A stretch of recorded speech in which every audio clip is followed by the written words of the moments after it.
ধর্ষকের মৃত্যুর আগে ধর্ষিতাকে মৃত্যুবরণ করতে হয়। এটা হচ্ছে আমাদের সোনার বাংলাদেশ। একজন ধর্ষকের জীবনের মূল্যটা এত বেশি যে তাকে ফাঁসির মঞ্চে দাঁড় করা যাবে না। আমরা বাংলাদেশে কয়জন ধর্ষকের নাম জানি যাকে কঠোর থেকে কঠোরতম শাস্তি দেওয়া হয়েছে, যারা ধর্ষিত হয়েছে তাদের নাম জানি, অনেক বড়। এই লিস্ট আসলে অনেক বড়, বলে শেষ করা যাবে না। কুমিল্লার তনু, মাগুরার আসিয়া ও কিশোরগঞ্জে অষ্টম শ্রেণীর একটি ছাত্রীকে বাসা থেকে তুলে নিয়ে ধর্ষণ করা হচ্ছে। বাবার হাতে মেয়ে ধর্ষিত হচ্ছে, ভাইয়ের হাতে বোন ধর্ষিত হচ্ছে। আমরা আসলে নিরাপত্তা কোথায়? আমার মনে হচ্ছে আমরা যেন আইয়ামে জাহিলিয়া যুগে চলে গিয়েছি। মাঝে মধ্যে মনে হয় এর থেকেও খারাপ সময় আছি আমরা, কারণ ওই যুগে মেয়েরা অ্যাটলিস্ট সম্মান নিয়ে মৃত্যুবরণ করতে পারত। জন্মের পরপর জ্যান্ত মাটিতে পুঁতে দেওয়া হতো, আর আমাদের ধর্ষণ করে নির্মমভাবে তারপর মৃত্যুবরণ করতে হচ্ছে।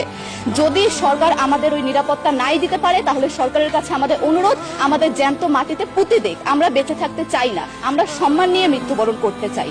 আমরা এই দেশে থাকতে চাই না যে এই দেশে আমাদের কোনো নিরাপত্তা নেই, যে এই দেশে রাস্তা দিয়ে হাঁটলে আমাদের মধ্যে একটা আতঙ্ক কাজ করে, কখন কি না কি হয়ে যায়। আমরা কি দোষ করেছি? আমরা কি নারী না? আমরাও তো কারো বোন, আমরাও তো কোনো বাবার সন্তান, আমাদেরও তো বেঁচে থাকার অধিকার আছে, তাই না?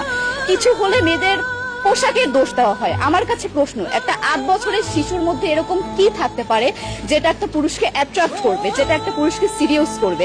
সেরকম হলে আসলে ধর্ষণ করা হতো সবসময় প্রাপ্তবয়স্ক মহিলাকে। কিন্তু আমরা আসলে পরিসংখ্যান গবেষণা করলে দেখতে পারি যে ধর্ষক সবচেয়ে বেশি করা হচ্ছে শিশুদেরকে, কিশোরীদের সবচেয়ে বেশি ধর্ষণ করা হচ্ছে।